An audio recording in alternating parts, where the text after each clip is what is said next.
ఆంధ్రప్రదేశ్లో ప్రజలు వ్యవస్థలో మార్పు, విధానాల్లో మార్పు కోరుకుంటున్నారు. ఆ మార్పు కేవలం టీడీపీ, జేఎస్పీ, బీజేపీ కూటమి వల్ల సాధ్యమవుతుందని భావిస్తున్నారు.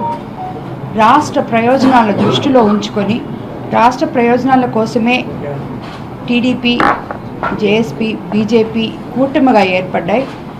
ఆంధ్రప్రదేశ్కు రావాల్సిన నిధులు, జరగాల్సిన అభివృద్ధి కోసమే రాష్ట్రంలో 3 పార్టీలు జతగట్టాయి. ప్రజల శ్రేయస్సును, వారి భవిష్యత్తును దృష్టిలో పెట్టుకొని కూటమి ఏర్పాటు చేయడం జరిగింది.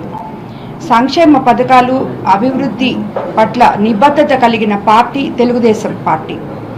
రాష్ట్రంలో ఎన్డీఏ కూటమి సంపద సృష్టించి ప్రతి ఆంధ్రునికి అండగా నిలుస్తుందని భావిస్తున్నారు. ఇది కూడా నేను ప్రతిసారి చెప్పాలనుకుంటున్నాను.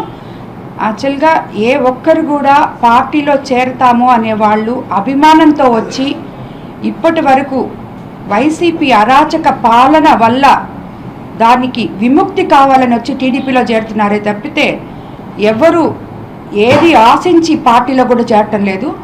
కోవూరు ప్రజల మనోభావాల మీద, వాళ్ళ ఆత్మవిశ్వాసం మీద డబ్బుతో పోయి చేరుతున్నారు అని చాలా దెబ్బ కొడుతున్నారు. అది కరెక్ట్ కాదు.